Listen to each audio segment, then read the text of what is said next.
What's going on, everyone? Welcome back to the Weekly Cheese. A lot to cover this week as the Packers went into San Francisco for Sunday Night Football and took down the 49ers in spectacular fashion. Aaron Rodgers and Davante Adams are at it again with their heroics. Some spectacular performances from guys whose names might surprise you. And the defense stepped up when it mattered most. A lot to get into. I'm pumped to be here, and let's get into it. The Week 3 edition of the Weekly Cheese. Back of country, my old green card. Let's go.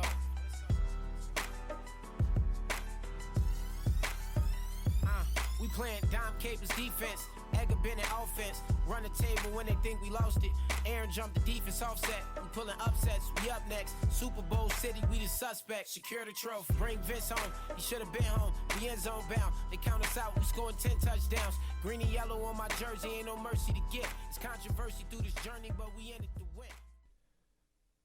What's going on, everyone? Welcome back. It's the Weekly Cheese. I'm your host, Joe Ivan. I'm solo today, coming at you solo. But there's a lot to get into. What an exciting game on Sunday night for the Green Bay Packers. I mean, they go into San Francisco and beat the 49ers in just spectacular fashion. It was truly an amazing game.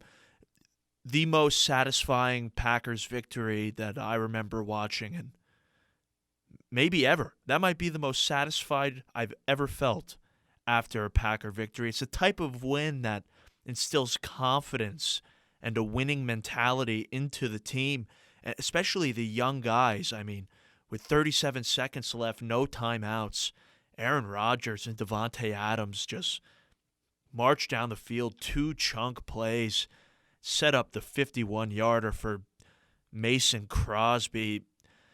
Father Time himself, the ageless wonder, Mason Crosby. Everyone knew that kick was going to go in.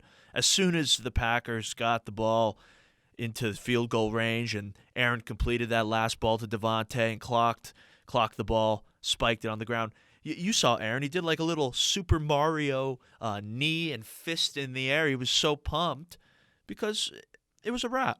Of course, Mason's going to go in. It reminded me so much of the 2016 Dallas game. Like, as soon as the Packers got the ball back, I was sitting there with Packer Mike and my uncle, and we just knew. There was no stress when the 49ers scored that touchdown. Yeah, we were like a little bummed, but something was just, it felt like it was going to happen, and it happened. Spectacular victory, taking down the Niners. It feels as if the 49ers curse has been lifted. I mean, last year the Packers went in and beat them in San Fran, because it seems as if the Packers, for whatever reason, always have an annual trip out to San Francisco. Hopefully that will change now that we went in there and took care of business. Crazy game, so much to get into. And let's just start with the obvious. Aaron Rodgers, 23 for 33, 261, 2 touchdowns, 113 passer rating. He was just in complete command from start to finish. He started the game 12 for 12, got the deep ball going early with 2 40-plus yard completions on the first 2 drives. The first drive, first third down of the game, deep 42 yards to Lazard. And then on the second drive, hit MVS for a nice deep ball. Just in complete control, looked phenomenal. And, of course, getting the ball back, 37 seconds left, no timeouts. He was able to find Davante twice, set up the 51-yard field goal for Mason. Spectacular performance from Aaron and Davante Adams, who finished the game with 12 receptions, 132 yards, and a touchdown. The stars shined again for the Packers. I mean, it's important early. It's obviously important to LaFleur and the entire team to get guys like Davante and Aaron Jones going early. I mean, the Aaron to Davante connection saved the day. It simply saved the day once again. And like Davante Adams said after the game, He is simply built different. He is different. He took that nasty helmet-to-helmet hit that for some reason didn't get called helmet-to-helmet due to the horrible officiating that was presented throughout the entire day. It was the worst officiating I might have ever seen. But Davante took that nasty hit. He was on the ground for 2 minutes. I mean, if I remember correctly, it was a pretty long commercial break. But the guy only missed one play. He looked like he was unconscious on the field. He gets up, gives Aaron the thumbs up, goes back into the blue tent. I mean, I don't know if anyone else saw this, but he got into the blue tent, and Lancaster was forced to exit the tent upon Davante going in it. It was hilarious, actually. Like, who knows? Who knows what Lancaster had going on in that tent? It was very, very sketchy. There was no talks of Lancaster being banged up on any play, but it seems as if Davante goes in as Lancaster comes out, and Davante only missed one play. So whatever Tyler Lancaster had going on behind that blue tent, Davante certainly benefited from whatever was going on back there. And got to thank Lancaster for preparing what was going on behind that door. It was a miraculous. Davante Adams was like the Undertaker rising from the dead, and he came immediately back into the game and immediately started just dominating once again. Davante Adams caught back-to-back ball for 42 yards on that final drive, and the Packers were able to win the game.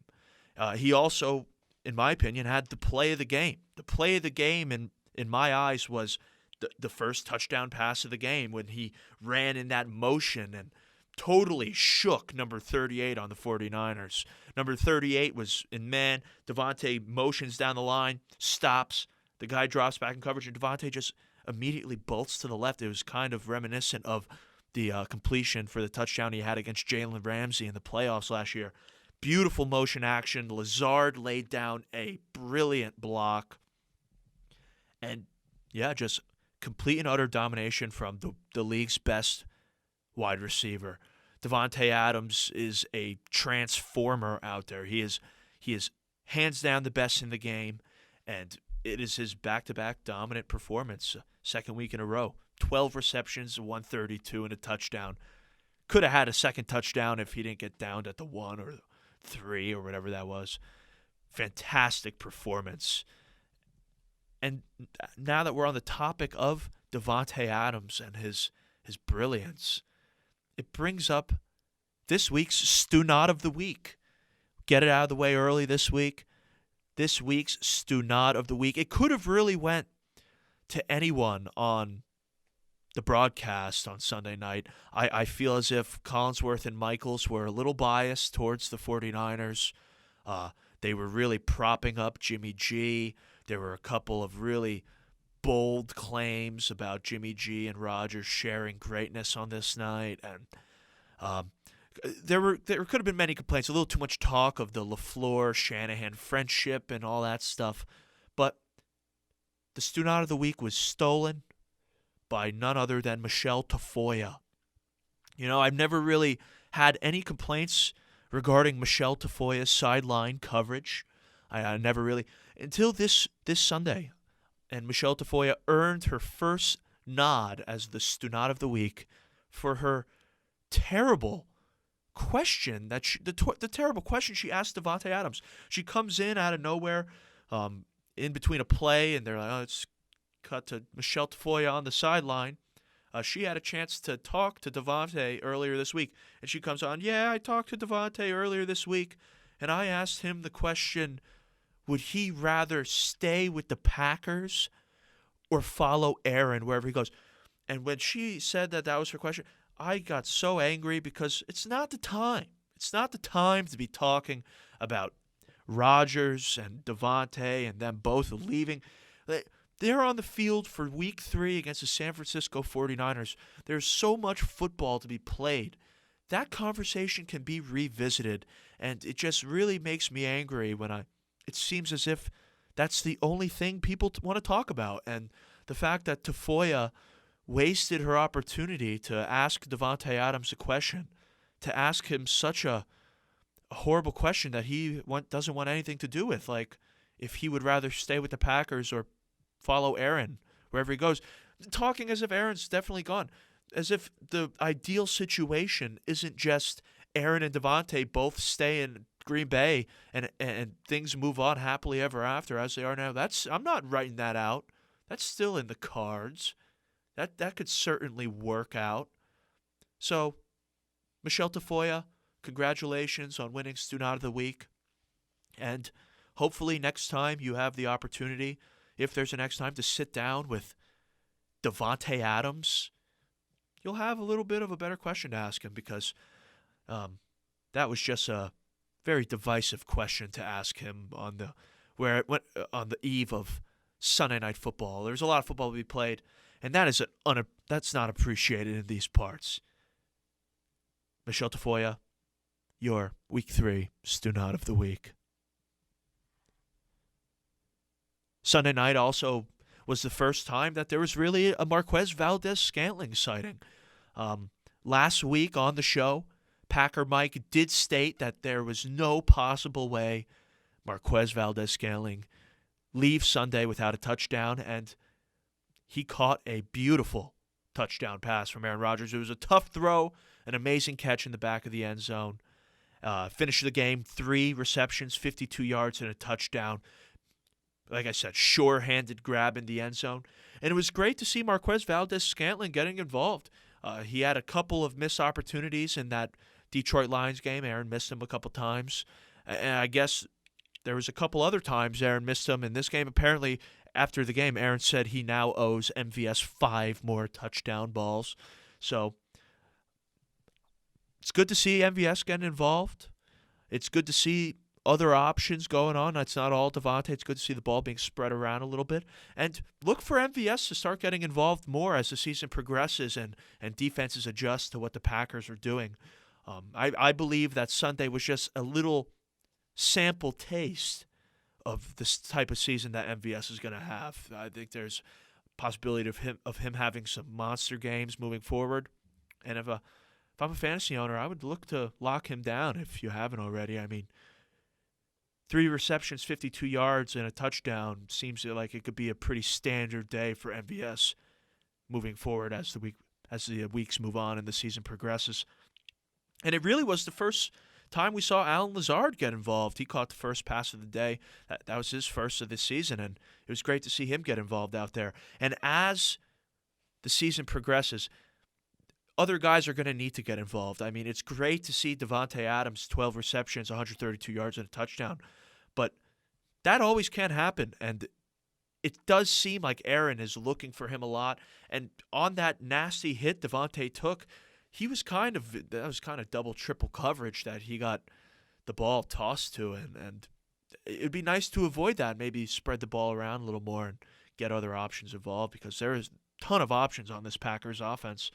And on Sunday, the Packers were able to establish the run again.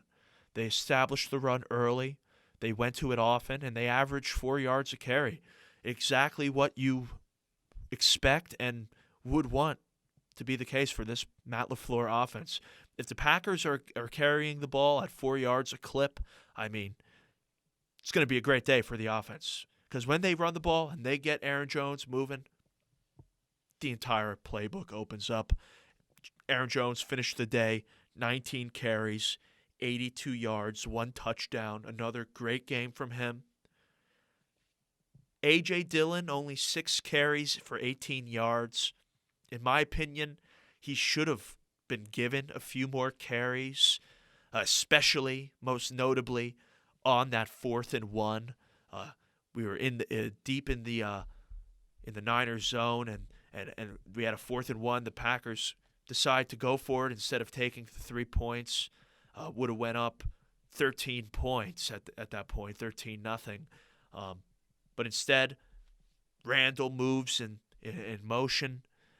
It seems as if there might have been a little bit of an early snap from Myers.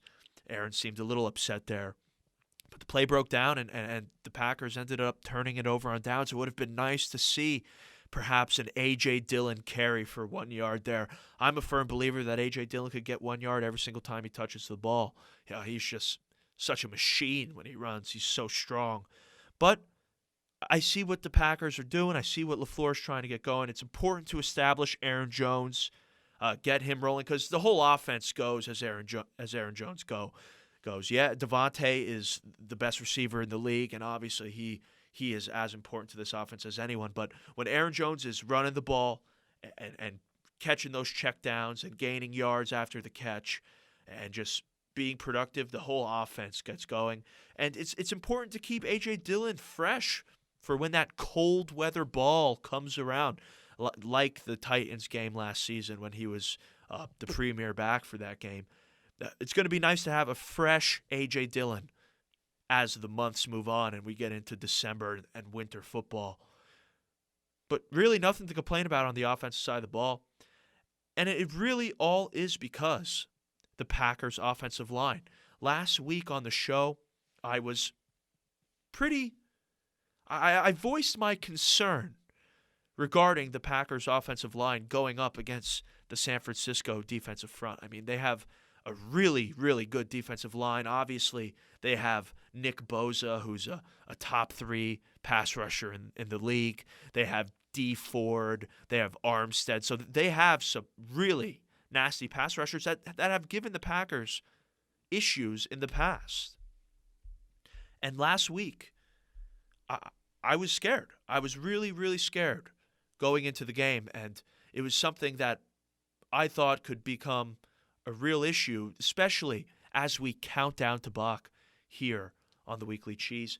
And due to the nerves that we had here on the Weekly Cheese regarding the Packers' young and inexperienced offensive line going against this Niners front, we introduced the Brian Bulaga plaque as the relic of the week.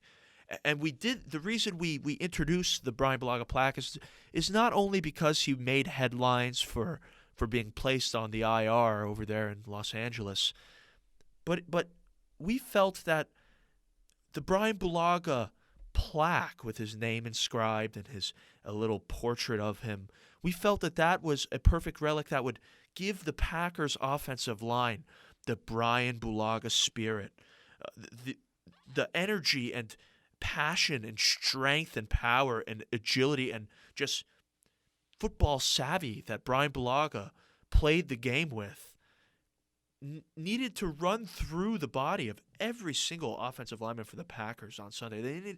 They needed to capture Bulaga's essence and really have Bulaga-type performances on the field.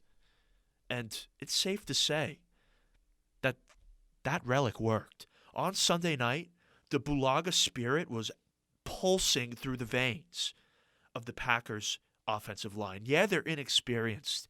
Yeah, you have Runyon out there, second-year guy. Yeah, you have Royce Newman and Josh Myers, who are rookies.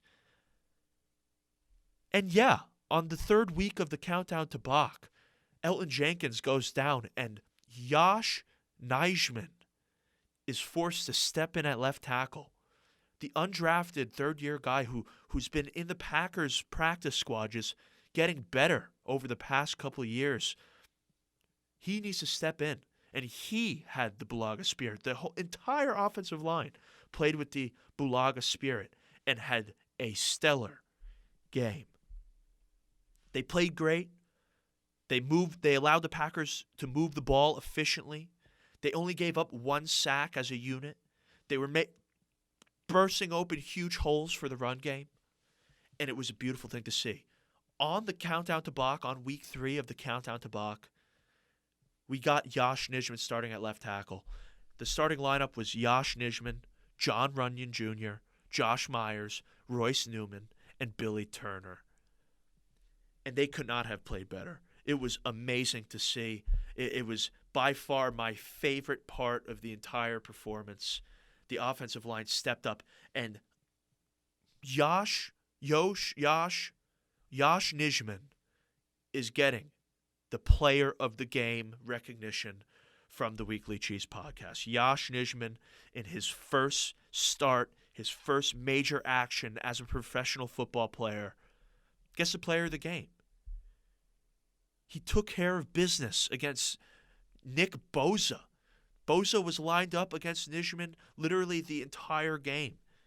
And he took him on head-to-head. Yeah, the first drive was a little rough for Josh. He had a tough, as he said it best after the game. He just needed to get the jitterbugs out.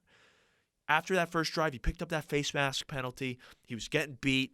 The Packers had to settle for 3 due to the pass rush. But after that first drive, Josh Nijman ended the game so strong. He played so good. And at the end of the game, he had no sacks given up, no quarterback hits given up, no hurries, and no pressures. He shut out Nick Bosa. Yeah, LaFleur did a good job throwing Tunyon in there and throwing DeGuara in there and Mercedes Lewis to help block and help with the Bosa task.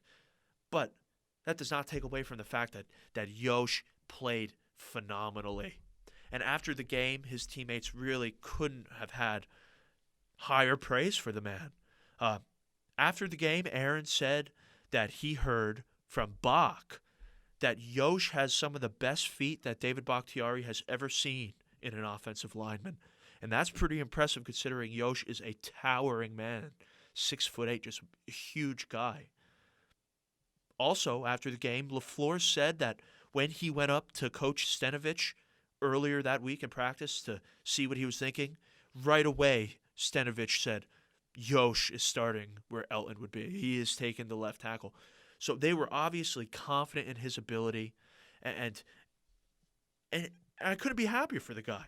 I literally couldn't be happier. We've been rooting here over here at the Weekly Cheese Podcast. We're very tuned in to what's going on along the Packers offensive line. Packer Mike is a former offensive lineman himself. Some of our favorite Packers of all time are offensive linemen. And we've been keeping an eye on Yosh for the past couple of years, and it's great to see him getting his opportunity and making the most of it. And as it appears, it could not be happening to a better guy. Devontae spoke on it after the game about Yosh's positivity, his kind nature, and his soft-spokenness. And apparently, in the game, Devontae's getting all hyped up. He's hyping Yosh up.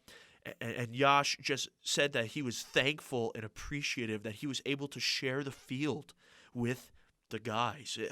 Just an amazing thing to hear from a guy who stepped up when the team needed him most, did not flinch in the face of one of the most feared pass rushers in National Football League. And congratulations to Josh Nijman, and we are hoping that this carries over. I mean, Josh should be nothing but confident going in to face Pittsburgh next week, and I couldn't be more confident in him after watching his performance on Sunday. Great things from Josh and the interior trio of young Packers offensive linemen. Aside from Billy Turner, this Packers offensive line that was on the field on Sunday is so inexperienced. The interior trio of Runyon, Myers, and Newman, they played fantastic. They basically shut down Armstead and Kinlaw. They won the push at the line. They were opening holes for Aaron Jones.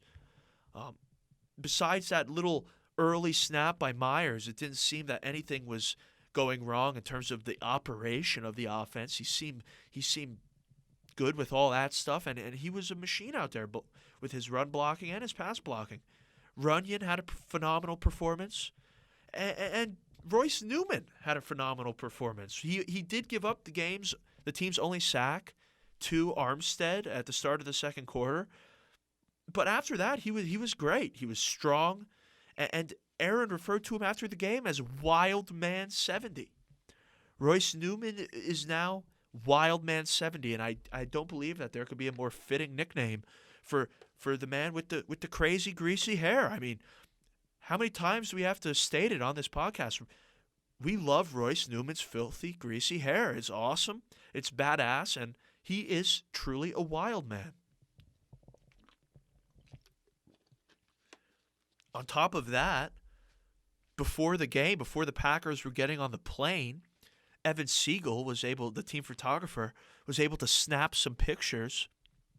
And there was a photo of Royce Newman carrying what seemed to be a luggage tote filled with chicken sandwiches. So that was cool to see too. So not only is Royce Newman a madman on the field and a strong offensive lineman who's played phenomenally against the 49ers and was a big part of the victory, he also supplied the rest of the offensive line with what seemed to be an endless supply of chicken sandwiches. So could not be happier with what was put on display from the Packers offensive line, and expect it moving forward. And Billy Turner, what's there to say about Billy Turner? He was absolutely stellar. He was a rock on the right side of the line, and he kept Dee Ford out of the box score entirely. If the Packers offensive line, as we count down to Bach, just 3 weeks till Bach, 3 more games the Packers have to get through without David Bakhtiari. Who knows what's going to be going on with Elton Jenkins' ankle? That's something to keep an eye on. But it's great to know that in the meantime, this Packers offensive line is poised and ready to take on any defensive front there is in the league. And it's going to be needed this week against the Pittsburgh Steelers. TJ Watt is no joke. The Steelers defense gets after it. They pride themselves on their defense. And it's going to be up to the young offensive linemen to take the momentum that they generated, the confidence that they deserve to be feeling after Sunday, and go into this Steelers game and make a statement that yeah, Bakhtiari might be hurt, and yeah, Elton Jenkins might be hurt. The 2 best offensive linemen in the league, they might be out of commission, but we're still the best offensive line in the league. And I think that's what they're going to do. And if and when the Packers' offensive line continues to play like they did on Sunday, no matter who is lined up in those 5 spots, as long as Aaron is upright, off the ground, and has his time, this offense is going to be sitting right at the top of the leaderboards in every statistical category, just like they were last year. It's going to be great to see. Any talk of Aaron Rodgers not wanting to be there, or this offense going to look bad this season because of the drama and all that talk can stop. It was a great team victory. Aaron was obviously happy, excited. Everyone was feeling good, and the Packers are in a good spot, moving up as the team, as one of the league's premier teams, a true Super Bowl contender. And that's what they proved with their victory over San Francisco on Sunday night. And a big part of that victory came on the defensive side of the ball. Last week, obviously, the big concerns were how was the Packers' offensive line going to play, and was the Packers' defense going to be able to get itself off the field and give the ball back to Aaron Rodgers and the potent Packers offense. And it starts up front. It starts with the front 7. It starts with stopping the run. And the Packers defense started the game with the energy and effort and power that we've all been waiting for. And it allowed them to completely dominate the line of scrimmage. Kenny Clark was an absolute animal out there. He was a man on a mission. And although his box score numbers don't really jump off the stat sheet, he only finished the game with 2 tackles and a quarterback hit. That does not mean anything. Kenny Clark set the tone for the entire defense and dominated the line of scrimmage all game long.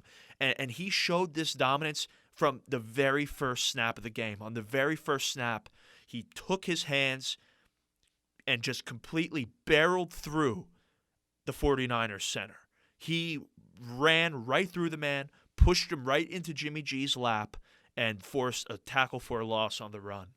And that play was the tone setter. The Packers defense came to play. They heard all the trash talk, and they came to play. And Kenny Clark was a big part of that. Not only did he start the game by dominating the line of scrimmage and dominated the entire game, but he also forced the fumble. It was credited as a team sack, the second team sack the Packers have had this year. but it was he forced the fumble. The Packers get the ball. It came right after a punt. Again, late in the game, Jimmy G fumbles. Packers get the ball, go up 6. It was a big play, big momentum shift, and Kenny Clark had himself a hell of a performance. And really, that invigorated the entire Packers front seven. They fed off that Kenny Clark energy, and they had a much improved performance. They held the Niners to just 67 yards rushing, the Packers defense did. And a big part of it is because of the way the defensive line came to play. They played physical. They played very physical. The L brothers, Lancaster and Lowry, had a much better game than they have had the past 2 games this season. Week 3 was clearly their best week. Lancaster, I mean, my God, he held his spot, and I noticed on numerous occasions he received a huge blow to the midsection while eating up these runs. They showed this one slow motion run of the 49ers. I think Sermon had the ball, and he hits the hole, and you just see his shoulder hit directly in to Tyler Lancaster's sternum, and Lancaster just absorbed the run, and he was just a monster all game. He had the play of his career with that crazy little swim move to the inside and was able to apply pressure to Jimmy G. You never thought you'd see it from Tyler Lancaster. It was a crazy jump on the ball, did his little swim rip move. Easily the play of his career. The power and explosiveness that he displayed was just beautiful. Dean Lowry had a nice quarterback hit. He had a great game. He was swallowing up the run, played with power. And TJ Slayton, for some reason, only played 2 snaps. Rookie, only played 2 snaps. But in those 2 snaps, he had a quarterback hit and a half sack. So even when he was in there, he was making a play. The entire defensive line fed off of the energy that Kenny Clark set from the get-go. Devondre Campbell had himself a phenomenal game at the middle linebacker position. He played every single snap of the game, finished with 11 tackles. He recovered the fumble that Kenny Clark forced. He was breaking up passes. He does a great job at keeping the man in front of him in coverage and making the tackle for short gain instead of missing the tackle or getting beat deep. He's been playing great. Devondre Campbell has been a great addition to this Packers defense. And he did a great job one-on-one matching up with George Kittle. George Kittle really didn't do anything that crazy when Devondre Campbell was manned up with him. And it's very important that Devondre Campbell stays healthy. Because early on in that game, when Chris Barnes went down with the concussion, I'm sure everyone saw it, he clearly hurt himself trying to make a tackle. He gave himself a concussion.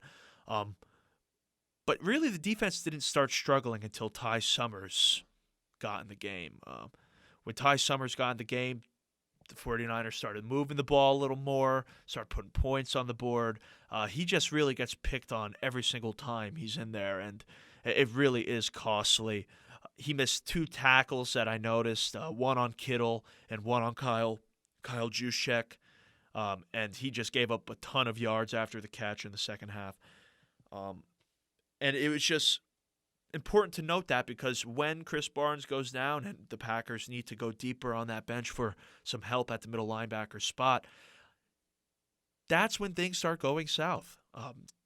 Devondre Campbell's playing great, but Ty Summers gets picked on, and then Oren Burks, he gets picked on a little bit. It's just not good news when those guys have to enter the game. Burks did get involved on a pass rush, but still, it's never really good news when they're taking significant amount of snaps.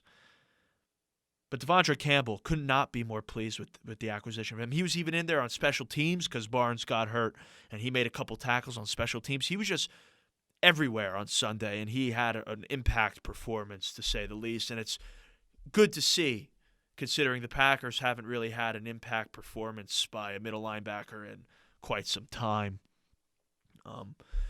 The pass rush was absolutely phenomenal. They were phenomenal. Finished the game with 4 sacks, 11 total quarterback hits. Preston Smith was once again a monster.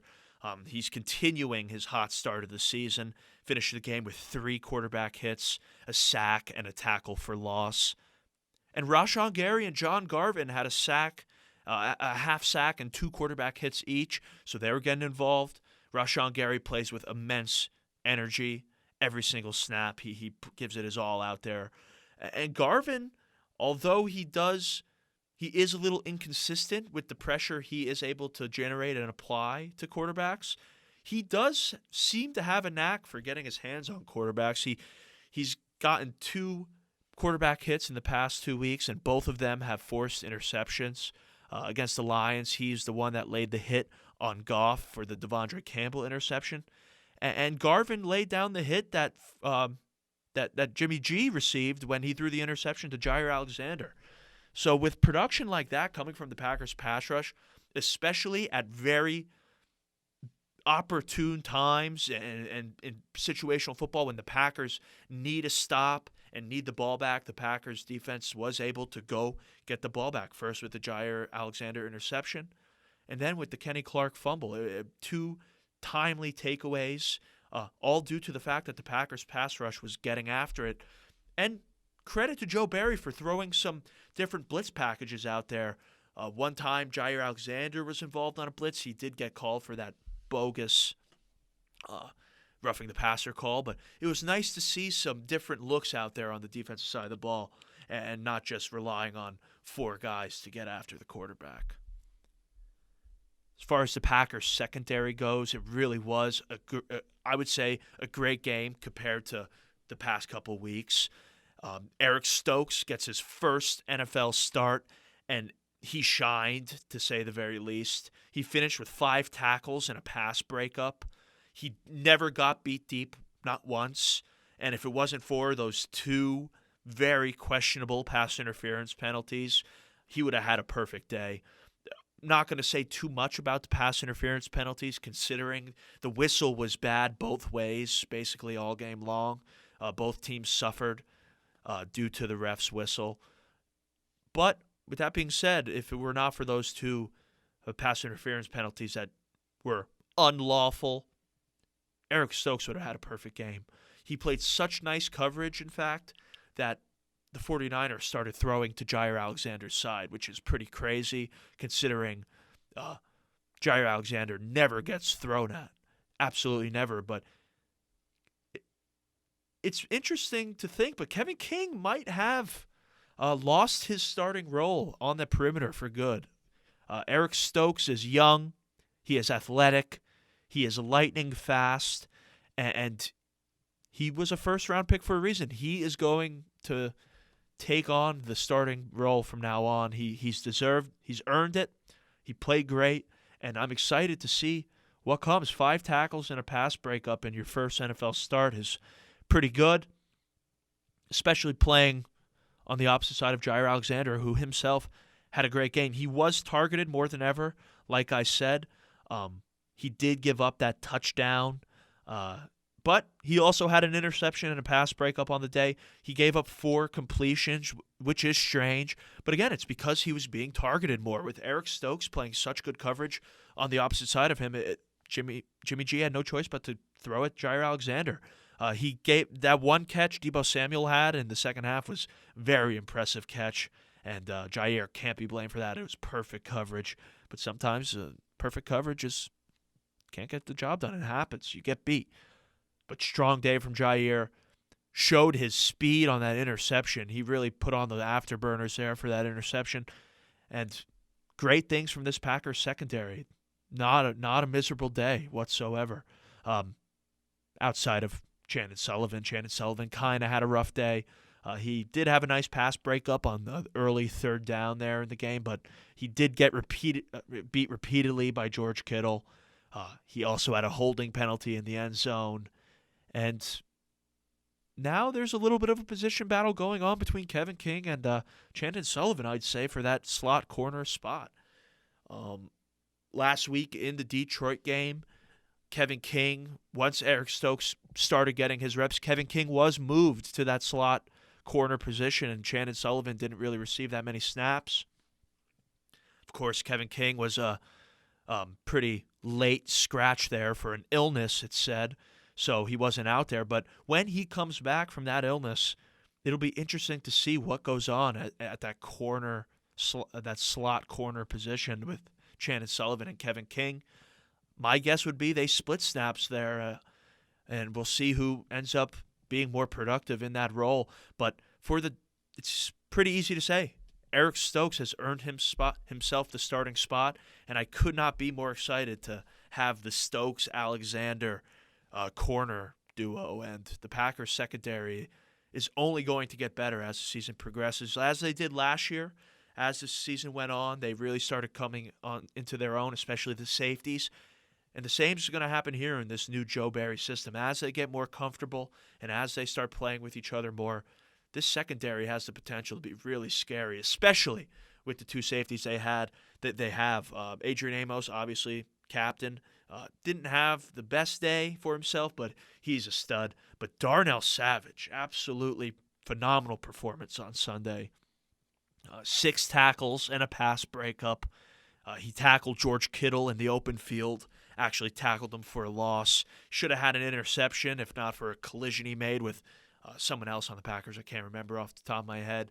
Just a phenomenal game from Darnell Savage. It was nice to see him getting involved in the run stop and being thrown in that box when the Packers went to that dime look. Henry Black saw the field, so there were times for the first time this season where there were 3 safeties on the field at the same time. Great things coming from this Packers defense. They had a strong performance. Ultimately, they did come to play. They showed everyone what they can be like when they're firing on all cylinders and playing with that physicality that they seem to be lacking the past 2 weeks. And if you were to add a healthy Zadarius Smith to the group effort that we saw on Sunday, the Packers are legitimate Super Bowl contenders. I mean, 4 sacks and 11 quarterback hits without Zadarius Smith, that's pretty damn good. And once Zadarius Smith gets back into the mix, he comes back full strength. The Packers' pass rush is going to be crazy. And with this young and athletic secondary, this Packers team really, truly are Super Bowl contenders. Not a surprise to me. Probably not a surprise to everyone out there listening to this right now. But if you listen to the sports coverage or the national sports coverage over the past couple months, would be a surprise to many people out there. And if the Packers defense could continue to come up with these timely turnovers and momentum-shifting plays during these important situational football that needs to be played here in these games, and they can continue to come up big in these situations, the Packers are going to be a force to be reckoned with. They really are. And if we look ahead to next week, the Packers have another big test. The Packers are hosting the Pittsburgh Steelers. Yeah, the Steelers have struggled over the past couple weeks, but they're going to be looking to get back on track. They lost to the Bengals last week, and in that division, they really can't afford to get down and drop more games. They're going to be looking to get back on track, and they are the Pittsburgh Steelers after all. You cannot count them out.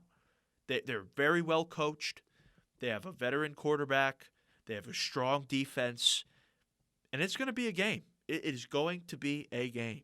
TJ Watt should be back this week, which means that the Packers' offensive line is going to have yet another major test this week against the Steelers. It'll be up to Yosh and Runyon, Myers, Newman, and Turner to play as a unit and protect Aaron Rodgers from the reigning Defensive Player of the Year in TJ Watt. The Pittsburgh Steelers have a nasty defense. They play physical, and it's going to be up to the Packers' offensive line to match that physicality. If they play like they did against the 49ers, things should be under control, and the offense should continue to build on the success that they have over the first 3 weeks of the season. Each week, things have looked better and better for this Packers offense, and if this offensive line comes ready to play, things will just continue to get better for them. And on the defensive side of the ball, this Steeler team really presents a good opportunity for the Packers to continue to assert themselves. I mean, the Steelers have been struggling offensively. Their offensive line hasn't been playing that great. Their run game is as inconsistent as it gets.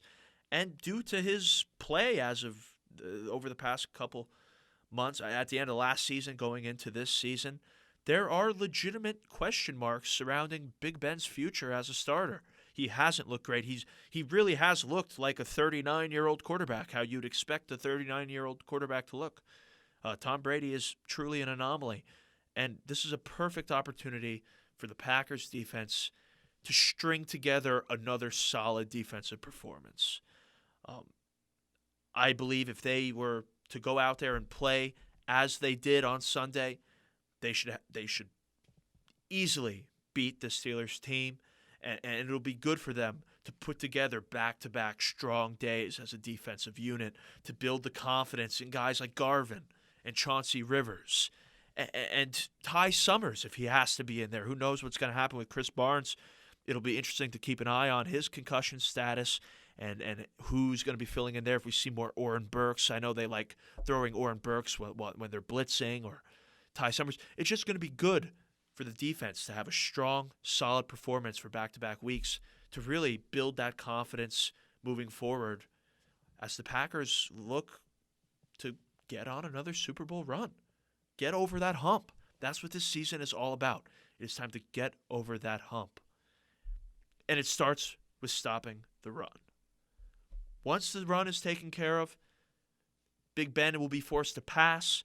The pass rush will be able to get after him, force some turnovers, just like they did against Jimmy G. But once the run is taken care of and the Packers defense can get off the field early and the Packers can start playing with a lead, I think this Sunday is just going to open up. I think the Packers get a lead early. The defense does its job, gets off the field, and the Packers win big. 34-21 is my final prediction. That's going to do it for another edition of the Weekly Cheese. Number one place for everything, Green Bay Packer. Thank you all for listening. If you like this episode, feel free to leave a like down below. Also, subscribe to the YouTube channel. Follow us on Spotify and check us out at www.theweeklycheese.com. Also, follow us on Instagram at theweekly.cheese. Talk to you all next week after we come together again to talk about the Packers, what's going to be fantastic victory over the Pittsburgh Steelers. Thanks again for listening. I'm your host, Joe Ivan. And as always, remember, the cheese stands alone. Talk to you next week, everyone. Mr. Rogers, ain't no kid in play. No delay of game, here in the table, he gon' make a way. Somebody get his cake, give him space, let him call a play. He audible and fake, that's why he great. Never play it safe, he all in for the game. And then it's Clay with the defense, Mason with the kicks. He never misrepresents, he's so convenient. Believe in the process, it ain't no mercy to get. It's controversy through this journey, but we in it to win. Playing Dom Capers defense, Edgar Bennett offense. Run the table when they think we lost it. Aaron jumped the defense offset. We pulling upsets, we up next. Super Bowl City, we the suspect. Secure the trophy, bring Vince home. He should have been home, we end zone bound. They count us out, we scoring 10 touchdowns. Green and yellow on my jersey, ain't no mercy to get. It's controversy through this journey, but we in it to win. This